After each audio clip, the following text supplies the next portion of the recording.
Hi. Are you looking for New York hard money lenders? Well, my name's Alan Cowgill, and I'm a real estate investor. Been a real estate investor since 1995, had private lenders since 1997. And what I'd like to talk to you about is how do you fund those deals? Well, listen to what I have to say next. What documents do the private lenders get? Number one, they get a mortgage. Number two is a promissory note. Number three is hazard insurance, and number four is lender title insurance. I always give my lenders those documents. How do we get the lenders money to the closing table? Well, some of you are thinking, oh, okay, well, like a big wheelbarrow, right?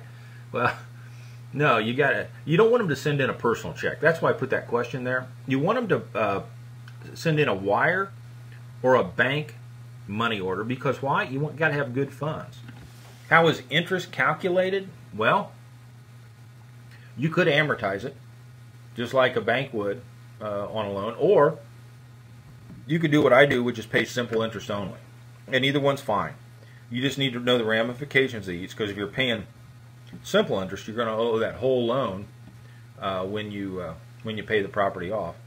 And very simple. I just take the amount of the loan times the interest and divide it by 365 days in a year, and I know how much interest every month that I would owe them then, right?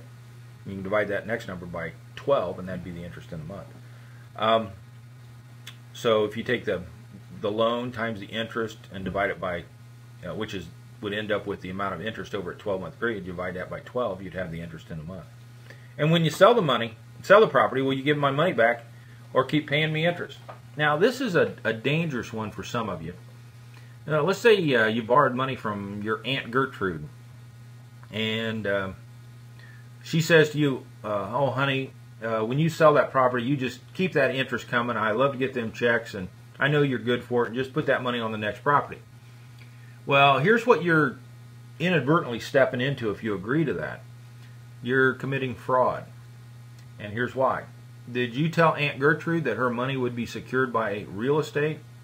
And the answer there is yes.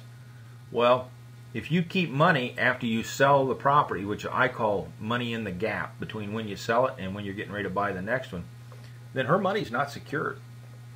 So I don't do this. I want you to, and I don't teach this, I want you to give the money back to Aunt Gertrude, and then it's your job to crank up your buying machine to get the other money coming in, or so she can get the money coming back. And she's not going to go anyplace else. You're probably the best thing in town. I hope you enjoyed that little training video. What I would like to do is help you make a quantum leap in your education toward finding private lenders. And so what I've done is I've made 10 little videos just like that I'd like to give you. They're free. If you just go to Alan Cowgill freeoffer.com, it's Alan Cowgill freeoffer.com. I'll give them to you, no obligation.